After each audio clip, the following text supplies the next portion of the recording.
سورة فتحې نه بعد سورات ملاول واجب دي. د مسلې ته ښه خیال وکړي.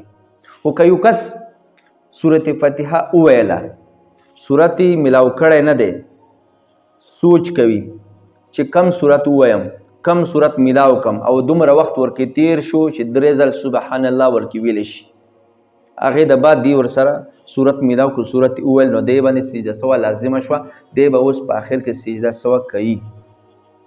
او دا ډېره ضروري مسله ده او اکثر خلک ورنه خبره دي.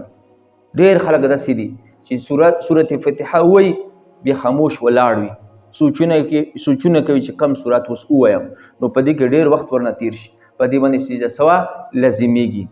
او دې نه اکثر خلک نه خبره دي. نو چې سورت فتحه ووایي ډایرکټ بل سورت ته ورسره میلاوي سورت وایي، تاخیر مه کوئ، سوچونه ډېر مه کوئ، سجده سوه در باندې لازمه شوه. اوس سجده سوه دې ونه کړه، په دې وخت کې د نن نه تا باندې د مونځ اعاده واجبه دی، او ډېر خلک نه خبره دي.